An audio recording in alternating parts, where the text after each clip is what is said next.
el capítulo 5. El Evangelio según San Marcos en el capítulo 5. Continuamos nosotros estudiando. Vemos aquí que Jesús, después que él con sus discípulos pasaron por esta terrible tormenta en medio del mar, llegaron a un lugar llamado Gadara. Este era un lugar donde habitaba mayor cantidad de gentiles, era una región de Palestina, así que había muchos gentiles, no judíos por supuesto, muchos gentiles. Así que Jesús y sus discípulos llegan ahí a esa playa, a la playa de Gadara, donde curiosamente se topan con un cementerio, es decir, llegan a la playa de un cementerio. Y en el otro extremo de ese lugar había un hato de cerdos, habían personas que estaban apacentando cerdos. Así que fue en ese lugar donde vamos a mirar en este desarrollo de Marcos capítulo 5 que el Señor hace un milagro aquí. Dice lo siguiente, Marcos 5:1, dice así: vinieron al otro lado del mar a la región de los Gadarenos, y cuando salió él de la barca, enseguida vino a su encuentro de los sepulcros un hombre con un espíritu inmundo, que tenía su morada en los sepulcros, y nadie podía atarle, ni aun con cadenas, porque muchas veces había sido atado con grillos y cadenas, mas las cadenas habían sido hechas pedazos por él, y desmenuzados los grillos, y nadie le podía dominar. Y siempre de día y de noche andaba dando voces en los montes y en los sepulcros, e hiriéndose con piedras. Cuando vio pues a Jesús de lejos, corrió y se arrodilló ante él. Y clamando a gran voz, dijo: ¿Qué tienes conmigo, Jesús, Hijo del Dios Altísimo? Te conjuro por Dios que no me atormentes, porque le decía: sal de este hombre, espíritu inmundo.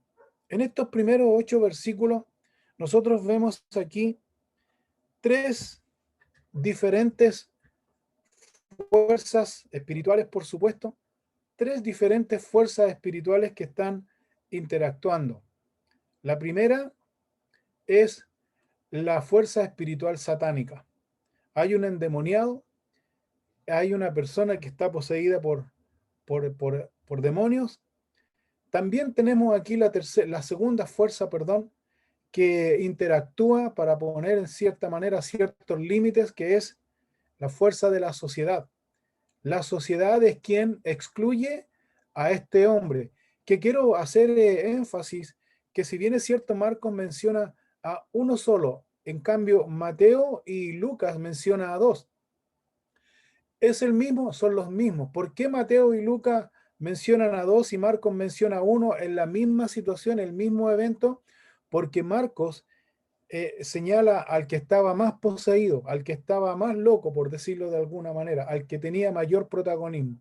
Pero los que aparecen en Mateo capítulo 8, y lo que aparece también en Lucas, es el mismo evento, para que no se confunda. Cierre de paréntesis. Entonces la sociedad es la segunda fuerza aquí que excluye, en este caso de Marcos aquí, excluye a este hombre. Y la tercera fuerza espiritual poderosa, la que libera todo, es nuestro Señor Jesucristo, con su poder maravilloso. Ahora, debemos, según el relato que acabamos de leer aquí, este hombre que sale al encuentro era un hombre que había sido poseído por demonios, dice. Y note este detalle que hace Marcos aquí. Este hombre fue poseído, no que Satanás haya invadido su vida. Hay que hacer esa distinción. ¿Por qué razón este hombre pudo haber sido poseído? Por una razón muy simple, porque este hombre fue entregado completamente al pecado. Una cosa te lleva a la otra. Cuando un hombre está en pecado, las personas están en pecado, una cosa te va llevando a la otra y a la otra, hasta que tú o el hombre mismo, por su propia voluntad, engañado por Satanás, por supuesto, va abriendo su corazón y va dejando entrar a que Satanás tome control de su vida.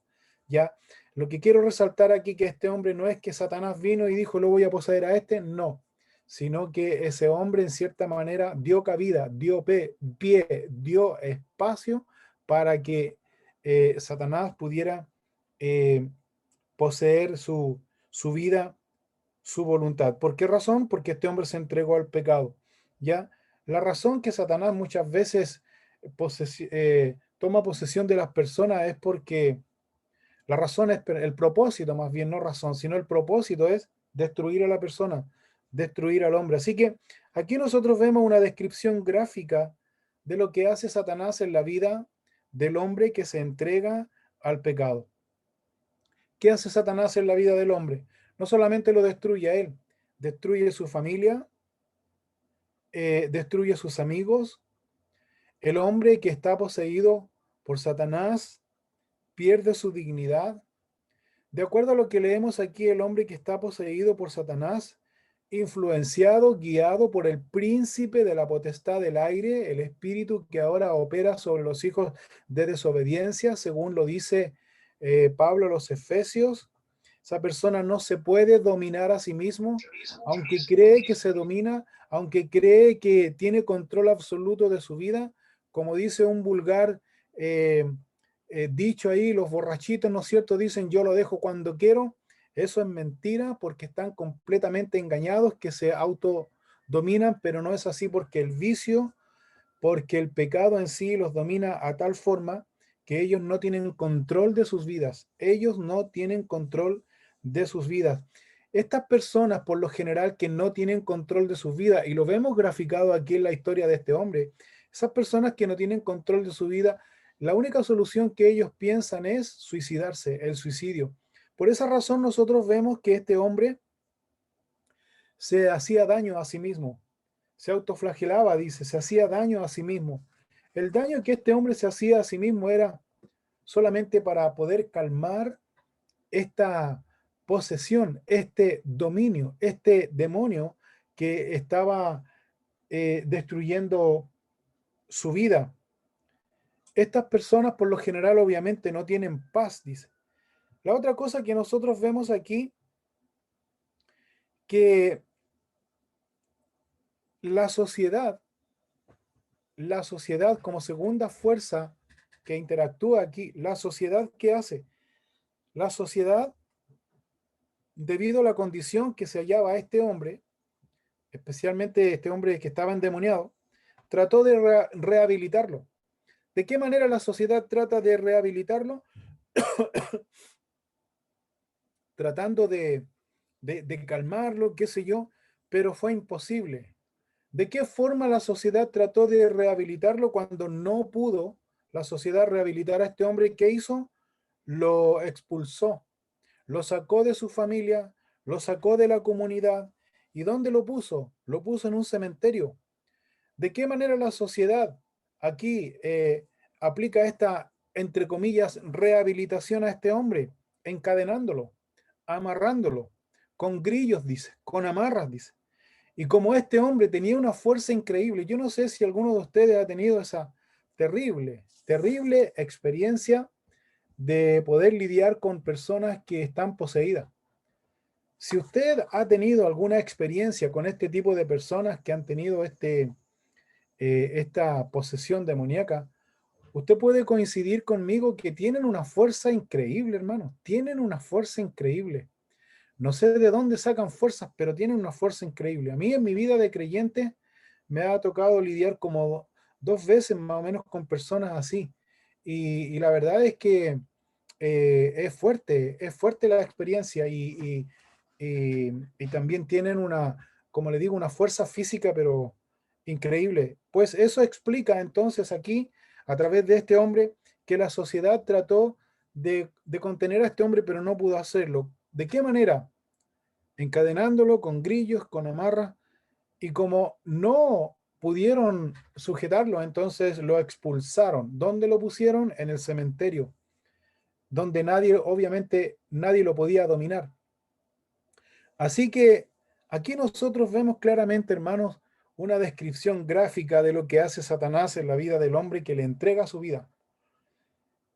Satanás destruye la vida del hombre, Satanás destruye la vida de la familia. La sociedad trata de involucrarse, pero lo hace de una manera mal, porque la sociedad en vez de ayudar lo que hace, o sea, para que la sociedad ayude a este tipo de personas, sabe lo que tiene que hacer. Yo no sé si ustedes han asistido a entrevistas. Bueno, yo puedo hablar de la situación que yo pude vivir con mi suegro cuando mi suegro, bueno, mi suegro fue alcohólico y cuando nosotros queríamos rehabilitarlo, lo llevamos a algunos centros de rehabilitación, que es la experiencia que yo puedo decir y que tiene mucho sentido con lo que estamos hablando acá.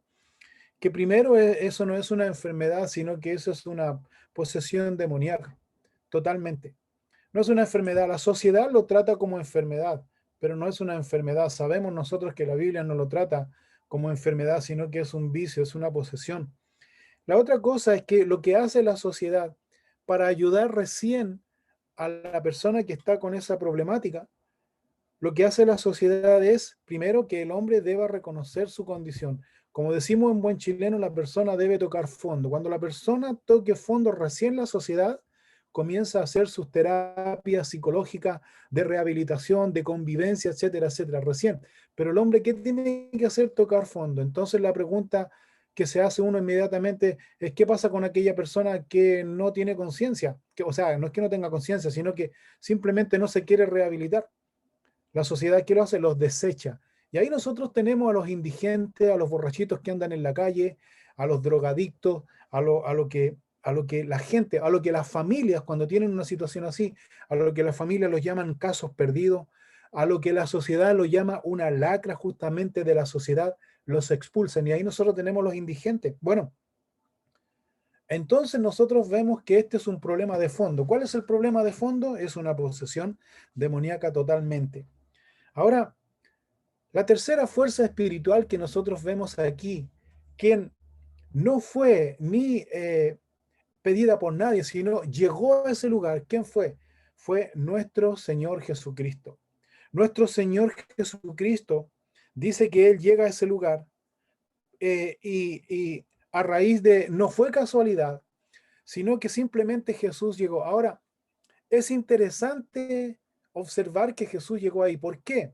Porque recuerden ustedes que la cultura judía no se podía topar ni en un cementerio. El judío no podía estar en un cementerio porque eso, de acuerdo a la ley, era declarado inmundo. El judío no podía interactuar con personas que estaban poseídas porque obviamente eso era, de acuerdo a la ley, inmundicia. El judío ni siquiera podía entrar a un lugar de gentiles, porque eso también era inmundicia. El judío tampoco podía estar cerca siquiera de los cerdos, porque los cerdos eran considerados animales inmundos. Sin embargo, aquí Jesús a esta playa en un cementerio donde hay cerca un hato de cerdos, donde el lugar de los gadarenos es un lugar de gentiles y donde se encuentra o le sale al encuentro un endemoniado.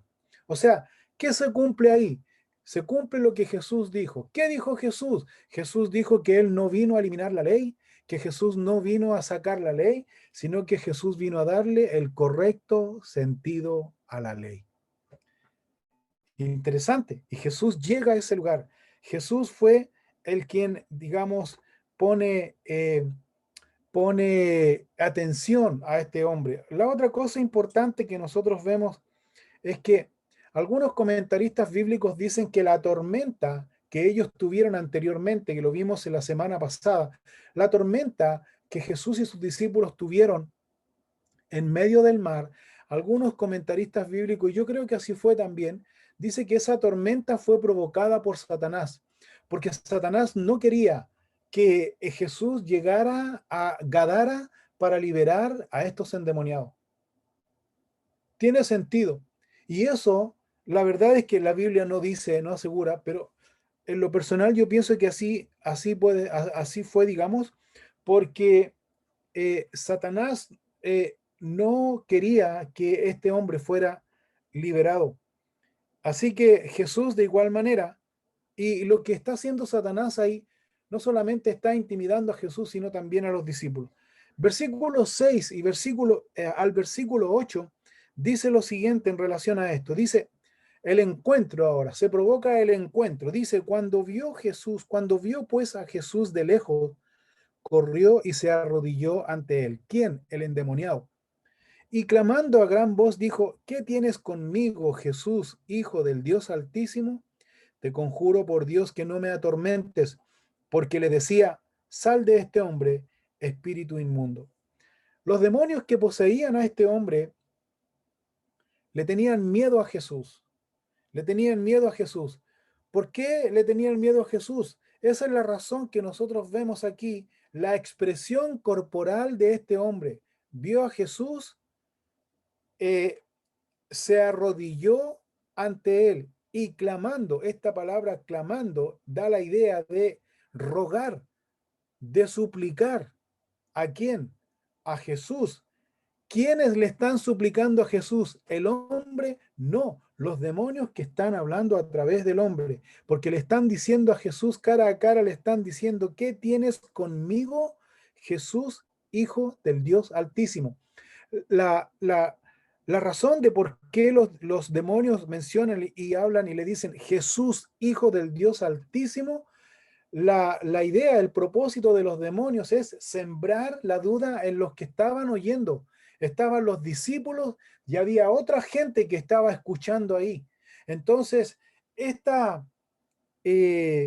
clamor que hacen los demonios de Jesús llamándolo Hijo del Dios Altísimo, no se está dirigiendo a Jesús, se está dirigiendo a los discípulos y se está dirigiendo a la gente que estaba ahí. ¿Por qué razón?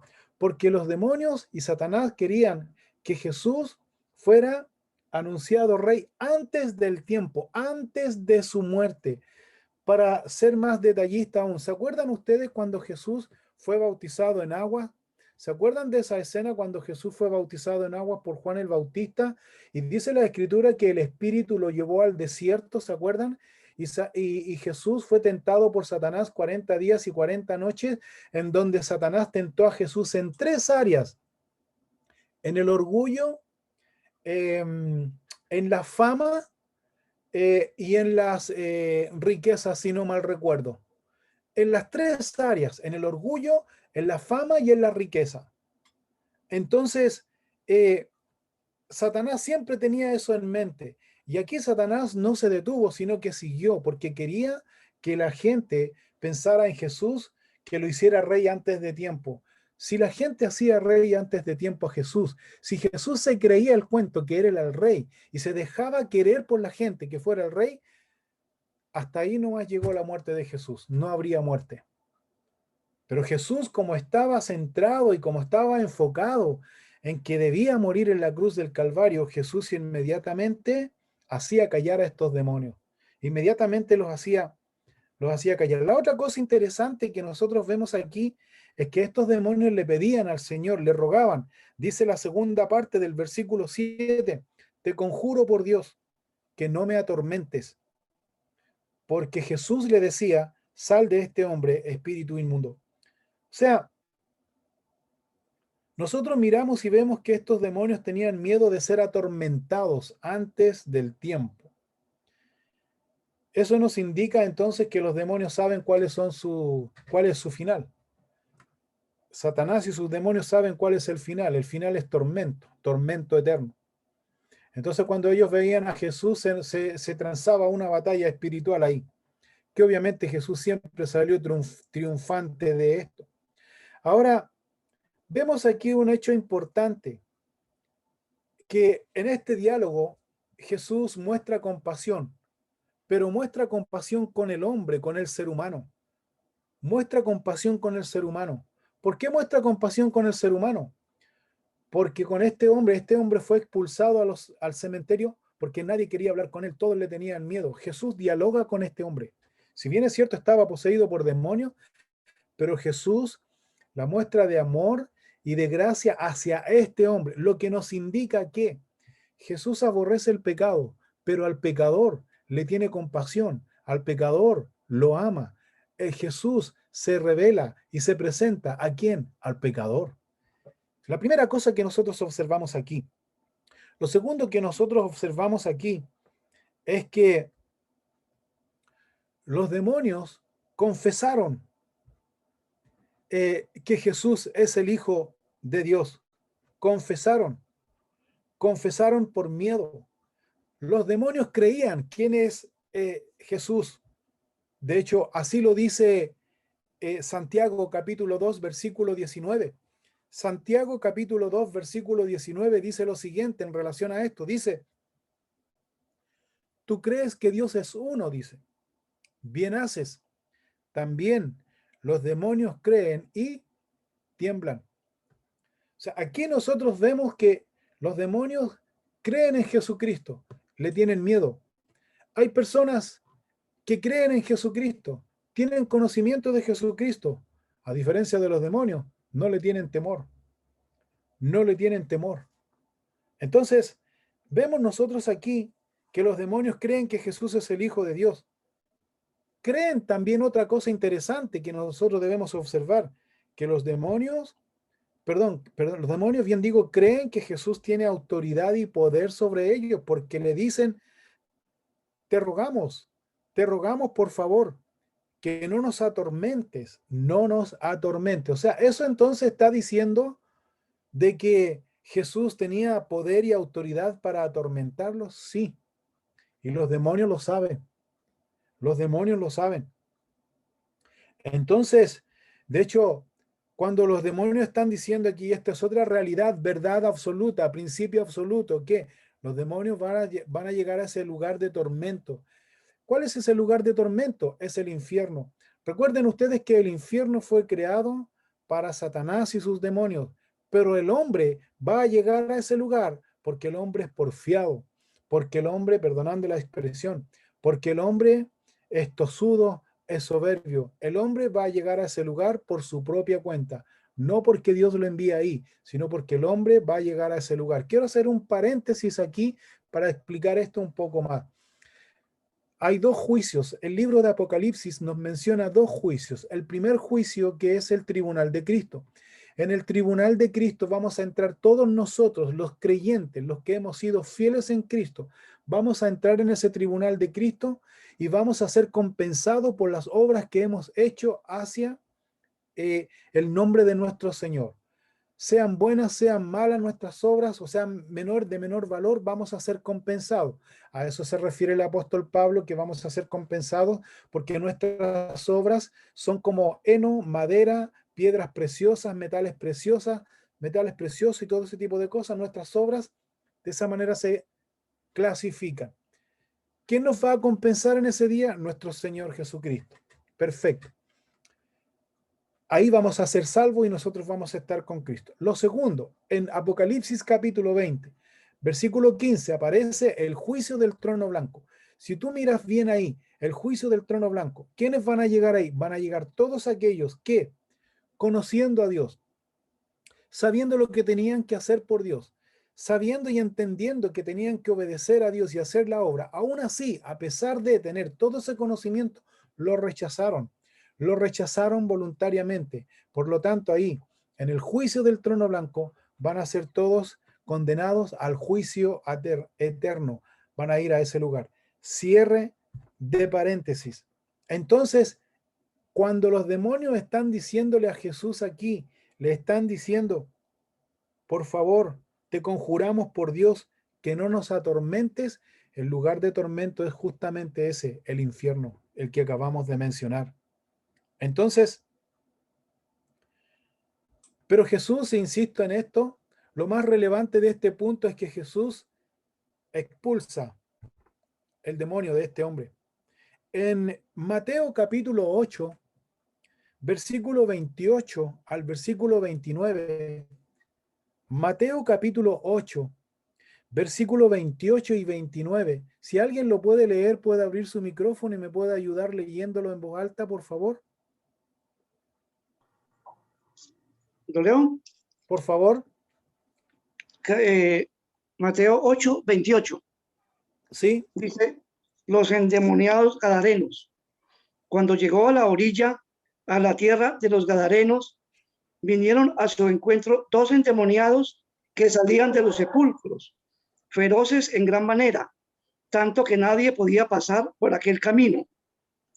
Y clamaron diciendo, ¿qué tienes con nosotros, Jesús, Hijo de Dios? ¿Has venido acá para atormentarnos antes de tiempo? Gracias.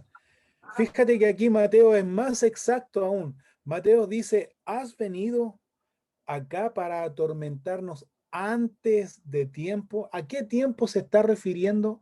A ese tiempo en donde Satanás y sus demonios van a ser expulsados en ese lugar de tormento. ¿Te fijas? Entonces los demonios saben que les queda poco tiempo. Entonces, y te fijas otro detalle aquí que corroboraba lo que hablábamos al principio. Marcos menciona a un endemoniado, Mateo menciona dos. ¿Hay aquí alguna confusión? No, es lo mismo. ¿Por qué Marcos menciona a este? Marcos menciona a uno solo, porque el que estaba más loco, el que estaba más poseído, el que enfrentó y el que hizo interlocutor por el otro, digo yo, ante Jesucristo, el que tuvo la entrevista con Jesucristo. Sigamos leyendo, Marcos capítulo 5, versículo 9, dice, Jesús ahora dialoga con este hombre, dice, y le preguntó, ¿quién? Jesús le pregunta, dice, ¿cómo te llamas? Y respondió diciendo, Legión me llamo, porque somos muchos. Y le rogaba mucho que no los enviase fuera de aquella región. Estaba allí cerca del monte un hato de cerdos paciendo, y le rogaron todos los demonios diciendo, envíanos a los cerdos para que entremos en ellos. Y luego Jesús les dio permiso, y saliendo aquellos espíritus inmundos entraron en los cerdos, los cuales eran como 2000. Y el hato se precipitó en el mar por un despeñadero, y en el mar se ahogaron. La respuesta que Jesús aquí está dando con los demonios es, o sea, le está preguntando, ¿cómo te llamas? Y el demonio dice, Legión. ¿Sabe usted por qué aquí este demonio eh, le dice a Jesús que era legión? Una legión romana se componía por 6.000 soldados. Una legión romana se componía por 6.000 soldados. O sea, entonces, este hombre estaba poseído por un número de casi 6.000 demonios, más o menos. No. ¿Por qué entonces el demonio le dice, Legión me llamo? Porque fíjense, sí era más de uno, en eso estamos claros. Era más de un demonio, pero no legión. Pero ¿por qué el demonio le habla y le dice de esta manera a Jesús? Porque este demonio quería, y acuérdense esto ustedes, quería intimidar a Jesucristo, lo quería intimidar, lo quería asustar. Este demonio, cuando le contesta de esa manera, lo quiere asustar. Cuando una persona, si ustedes tienen la experiencia, ojalá nunca, pero si ustedes tienen una experiencia de lidiar con una persona que está poseída, nunca ustedes tienen que entrar, nunca hay que entrar en diálogo con estas personas, nunca. ¿Sabes por qué? Porque tú entras en diálogo y esa persona siempre o te va a engañar, o te va a confundir, o te va a asustar. Si es que tú, si es que la persona no está espiritualmente preparado. Es muy importante eso, hermano. Les quiero poner un ejemplo, bíblico por lo demás, un ejemplo. En el libro de Hechos dice que habían unos señores que eran exorcistas, ¿se acuerdan? Eran exorcistas y andaban exorcizando y se las daban de campeones. Entonces llegaron a un lugar y el demonio, la persona que estaba poseída le dice lo siguiente, le dice, ¿sabes? Le dice, nosotros conocemos a Jesús de Nazaret, decían los demonios. Nosotros conocemos al apóstol Pablo o a Pablo, pero a ustedes, dijo, no los conocemos. Y los amarrearon, dice que arrancaron estos exorcistas, dice el libro de Hechos, dice que arrancaron estos exorcistas llenos de temor y desnudos, porque lo que hace Satanás es avergonzarte, intimidarte y asustarte. Pues este demonio quería hacer lo mismo con Jesucristo. No lo logra. ¿Por qué no lo logra? Porque para Jesús fueron insignificantes. Totalmente. Jesús no los tomó en cuenta. De hecho, cuando Jesús no los toma en cuenta, le piden en el versículo 10, y le rogaba mucho que no los enviase fuera de aquella región. Fíjense en este detalle, por favor. La palabra rogaba La palabra rogaba, dice, le rogaba mucho. ¿Quién le rogaba mucho? Los demonios. ¿Qué significa la palabra rogaba o rogar? ¿Sabe lo que significa? Orar, suplicar. Es el mismo término de oración que nosotros encontramos en la Biblia. Es el mismo término. O sea, entonces usted me está diciendo, pastor, que los demonios le están orando, le están rogando a Dios que tenga compasión. Sí, le están rogando. O sea, entonces si los demonios tienen ese respeto, ese temor, esa, ese temor a Dios, bien digo, esa sumisión a Dios, ese temor a Dios, y son los demonios son poderosos en relación a nosotros, entonces la oración es poderosa, ¿sí? Y si ellos tienen esa importancia, ellos tienen ese concepto de que es importante orar, ¿cuánto más nosotros, hermano? Mucho más. Le rogaban, dice, le rogaban mucho. Note esa frase, le rogaban mucho que no los enviase fuera de aquella región. Versículo 11. Estaba allí cerca del monte un hato de cerdos paciendo, y le rogaron otra vez la palabra, y le rogaron los demonios diciendo, envíanos a los cerdos para que entremos en ellos. Y Jesús, ¿qué dice aquí? Les dio permiso. Ahora, en Lucas capítulo 8, versículo 30 al 31, si alguien lo puede leer en voz alta, por favor. Lucas capítulo 8, versículo 30 al 31.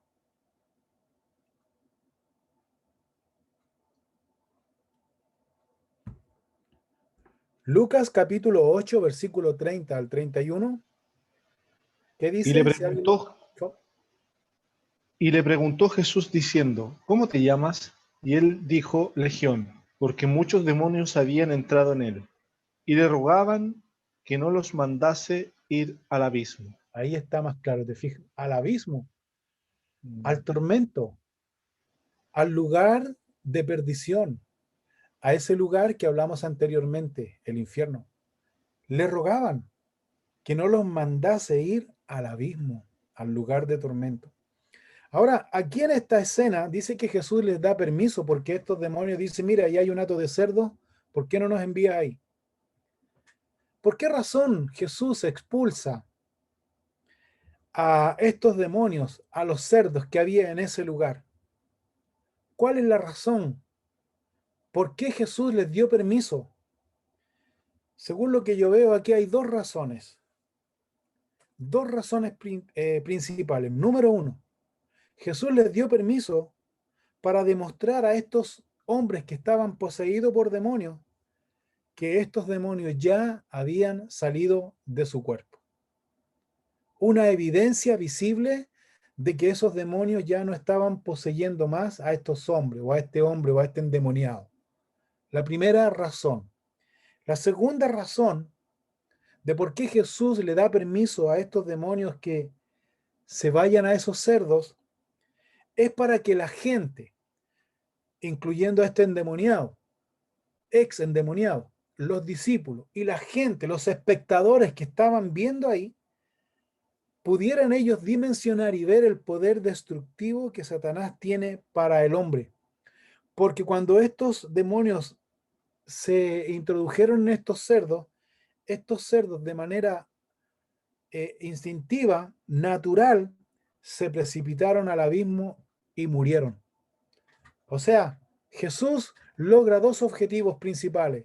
Número uno, dejar la evidencia que estos demonios ya no van a poseer más a estos hombres, porque salieron y se metieron en estos cerdos. Número dos, para que la gente, tanto los discípulos y toda la gente que estaba ahí, pudiera ver el poder destructivo que hace Satanás, que es solo destruir. O sea, si Satanás puede destruir a estos animales, ¿cuánto más, viendo la evidencia, cuánto más puede hacerlo con el hombre de la mejor, de la peor manera? Ahora, Jesús, la otra razón que yo veo aquí, por qué Jesús les da permiso aquí y no destruye a estos demonios, porque Jesús no había muerto todavía. Jesús tenía que vencer la muerte. Cuando Jesús venció la muerte, o sea, cuando Jesús murió, recuerden ustedes este hecho. Cuando Jesús murió, dice el apóstol Pedro, cuando Jesús murió, bajaron el cuerpo muerto y lo sepultaron en el sepulcro de José de Arimatea. Jesús dice, el libro de Pedro, que Jesús descendió a las partes más bajas de la tierra. ¿Sí o no? Jesús descendió a las partes más bajas de la tierra y Jesús predicó a los espíritus encarcelados. Estos espíritus encarcelados eran todos estos que murieron antes de conocer a Jesucristo, que murieron creyendo, murieron por su fe, murieron creyendo de que el Mesías iba a venir. Y Jesús, y estos murieron, pero no lo vieron, murieron y se quedaron ahí en el seno de Abraham. Pues Jesús, cuando bajó y predicó a los espíritus encarcelados, Jesús dice, les muestra la llave de la vida y de la muerte. Y estos que estaban en el seno de Abraham se los llevó, ¿dónde dice? Al paraíso. Colosenses capítulo 2, versículo 13 al versículo 15, si alguien lo puede leer, por favor, en voz alta. Colosenses capítulo 2, versículo 13 al versículo 15. ¿Qué dice, por favor?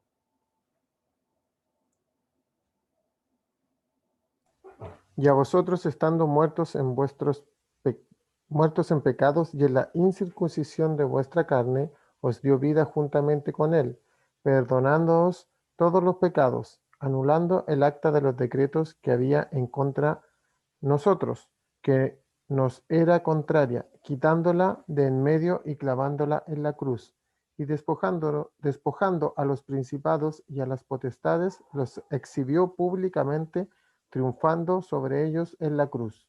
Gracias. La palabra clave es la última frase. Jesús con su muerte despojó. ¿A quiénes? A los principados. ¿A quiénes? A las potestades. Los exhibió públicamente, triunfando sobre ellos en su muerte. Me encanta esa escena. Siempre cuando veo las crónicas de Narnia, y me encanta esa escena final cuando matan al león, Aslan. Lo matan y lo ponen, los demonios, dice, lo ponen en esa piedra. ¿Se acuerdan? ¿Han visto las crónicas de Narnia? Y lo ponen en esa piedra. Entonces todos los demonios hacen mofa, ¿cierto? Hacen mofa de él. Entonces vienen las dos niñas, ¿no es cierto? Están ahí al amanecer y de repente se dan cuenta que no está el león. ¿Te fijas? Y es porque había resucitado. Y después arremete, dice, contra esto. Bueno, obviamente el escritor de ese libro es un creyente y está haciendo una alusión a Jesucristo. Entonces, me llama mucho la atención esto. Por esa razón Jesús dio permiso, aquí en Marcos 5, Jesús dio permiso a los demonios que se fueran, porque no era su tiempo todavía que él dominara. Pero Jesús en su muerte dominó, los exhibió públicamente, triunfó sobre ellos en la cruz. ¿Sobre quiénes? Sobre Satanás y todos sus demonios. Es maravilloso, es increíble. Y esa es la razón, y por eso quiero dar esta explicación. Esa es la razón por qué Jesús concede este permiso para que los demonios pudieran poseer a estos cerdos y fueran destruidos. Ahora, versículo 14 al final. Dice ahí, cuando ocurre esto, dice, y los que apacentaban los cerdos huyeron y dieron aviso en la ciudad y en los campos, y salieron a ver qué era aquello que había sucedido. Vienen a Jesús y ven al que había sido atormentado del demonio, y que había tenido la legión sentado, vestido y en su juicio cabal. Y tuvieron miedo, y les contaron los que lo habían visto, cómo le había acontecido al que había tenido el demonio, y lo de los cerdos, y comenzaron a rogarles que se fuera de sus contornos. Al entrar él en la barca, el que había estado endemoniado le rogaba que le dejase estar con él, mas Jesús no se lo permitió, sino que le dijo, vete a tu casa, a los tuyos, y cuéntales cuán grandes cosas el Señor ha hecho contigo, y cómo ha tenido misericordia de ti. Y se fue, y comenzó a publicar en Decápolis cuán grandes cosas había hecho Jesús con él, y todos se maravillaban. Si bien es cierto aquí, Jesús concedió la petición de los demonios, Jesús concedió otras cosas y no le concede aquí al hombre que vaya con él. ¿Por qué razón? Porque Jesús, la verdad es que quería que este hombre pudiera él hablar a quienes, a los suyos, a los suyos. Ahora, aquí hay un hecho interesante. Dice que los que estaban apacentando cerdos, que eran 2000, todos estos se fueron a la destrucción, se ahogaron. Así que los que estaban apacentando cerdos, la verdad es que tenían que dar una razón a los dueños. Así que van donde los dueños le cuentan todo lo que sucedió. Vienen los dueños de los cerdos y ven esta situación y ven al endemoniado sentado en su justo juicio cabal, dice, vestido, etcétera, y se enojan con Jesús. ¿Por qué se enojan con Jesús? Porque Jesús, según ellos, le echó a perder el negocio. Se cree, se dice, como esta era una región de los Gadarenos donde habitaban muchos gentiles. Recuerden que los cerdos para los judíos eran inmundos. Por lo tanto, si los judíos no podían ellos usar estos animales para los sacrificios por lo inmundo que era de acuerdo a su ley y su religión, entonces, ¿qué hicieron los judíos? Los vendían. ¿A quiénes se los vendían? Se los vendían a los gentiles. Se los vendían como longaniza, como chuleta, como lo que fuera, como chicharrón, como lo que fuera, se los vendían. O sea, ahí estaba el negocio. Entonces, ¿qué pasó? Que Jesús les echó a perder el negocio. O sea, a estos hombres les importaba más su negocio que la restauración de estos ex endemoniados. A raíz de esto, producto de esto, de esta molestia, le dicen al Señor, y esto es muy interesante, versículo 16, y les contaron los que lo habían visto cómo le había acontecido al que había tenido el demonio y lo de los cerdos, y comenzaron a rogarle que se fuera de sus contornos.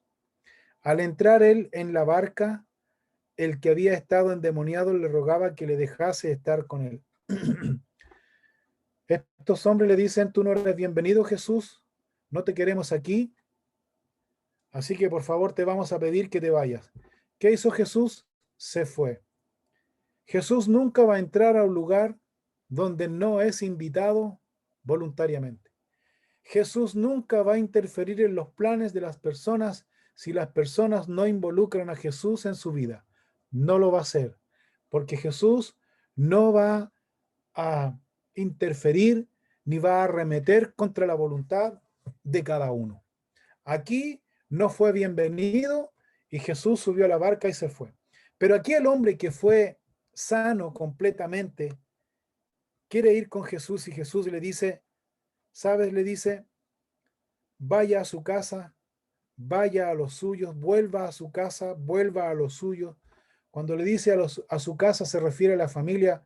Cuando le dice a los suyos se refiere a la familia más cercana, a los amigos, al vecindario, y cuéntales cuán grandes cosas el Señor ha hecho contigo. Y aquí nosotros tenemos el primer misionero enviado por Jesús de Nazaret a la región de los gentiles. Y él fue, este hombre, publicando, predicando, no solo en su casa, no solo a los suyos, sino dice aquí en Decápolis y en todas las regiones circundantes, porque todos lo conocían y todos se maravillaban. Hermanos, la lección nuestra en esta noche es muy simple y muy directa. Nosotros debemos proclamar las verdades, la relación, el milagro que Cristo ha hecho en nuestras vidas, en cada uno. Cada uno de nosotros es un milagro. Si bien es cierto, no sé, no conozco más allá de sus vidas, más de lo que he podido conversar con usted. Pero yo no sé, si usted ha vivido alguna vez en su vida la posesión de Satanás, usted debe entonces corroborar de que es terrible, de que es difícil. Porque esa persona no tiene dominio propio, sino que esa persona tiene demonio propio. Y esa persona no se puede siquiera sostener a sí mismo y esa persona siempre va a estar así. Yo no sé si ustedes han vivido la experiencia, la triste experiencia de estar atados a algún vicio. Cuando una persona está atado a algún vicio, uno dice, cuando quiero lo dejo, mentira, no los puede dejar, nunca. Y eso te va hundiendo, hundiendo. Y una cosa te lleva a la otra, y una cosa te lleva a la otra. Pues Jesús en esta noche se ha detenido en nuestro corazón para sacarnos toda esa inmundicia, toda esa, purificar nuestra mente y nuestro corazón para servirle solo a Él.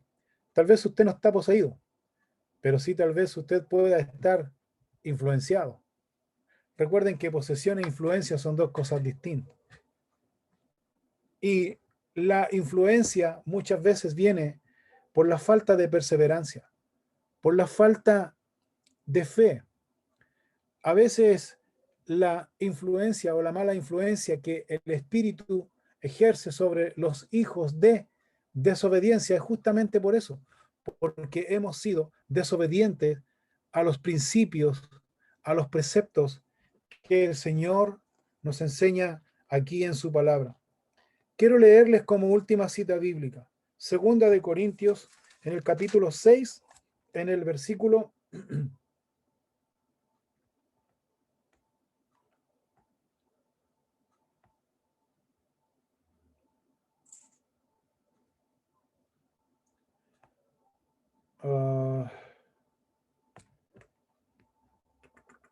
dice aquí,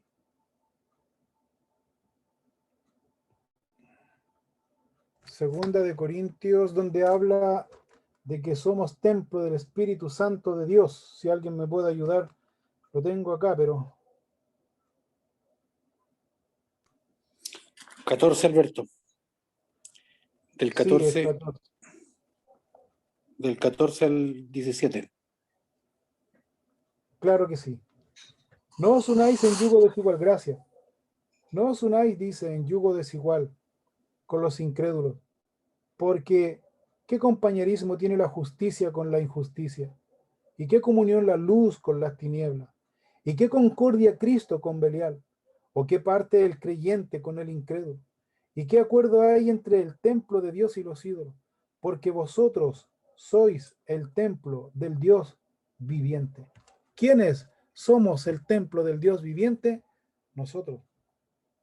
Nosotros, hermanos. Entonces, debemos considerar esto, hermano.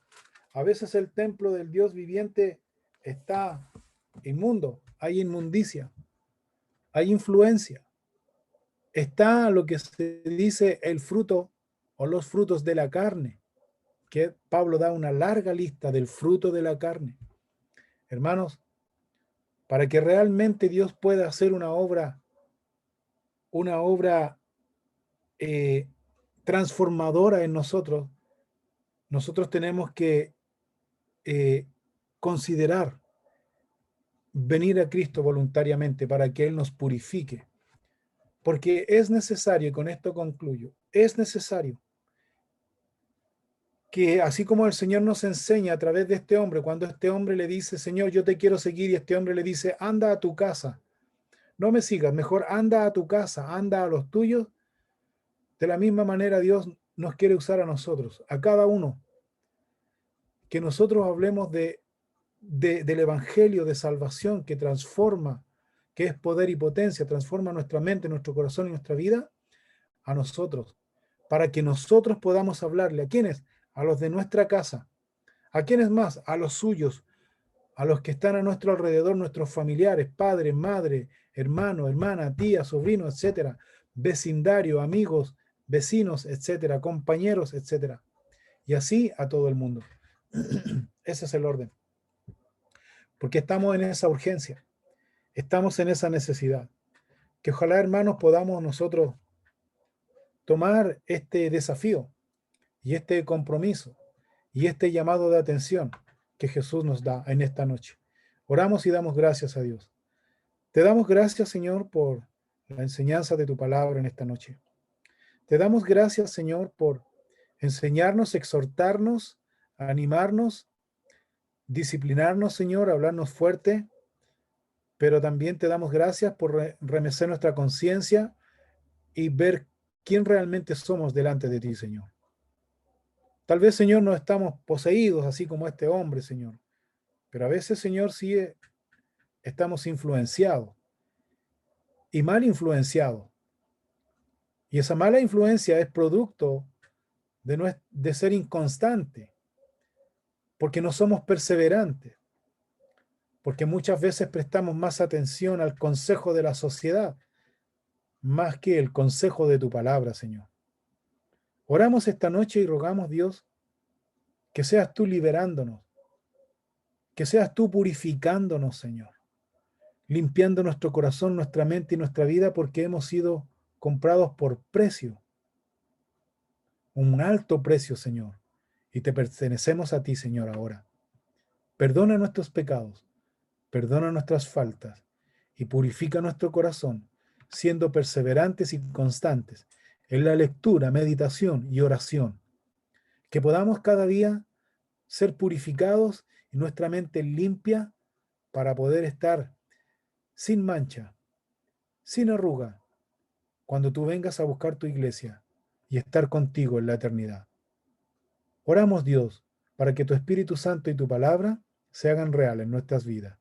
Y ayúdanos a compartir con otros, con los que amamos, nuestra familia, a poder hablarles de ti siempre, Dios mío, y a sacarlos del error. Y a poder, Señor, no convencerlos, sino simplemente amarles, sino simplemente, Señor, orar, sino simplemente, Señor, expandir, proclamar tu evangelio de buenas nuevas, de salvación, de vida eterna y de esperanza. Gracias te damos, Dios, por tu palabra en esta noche. En el nombre de Jesús, amén y amén.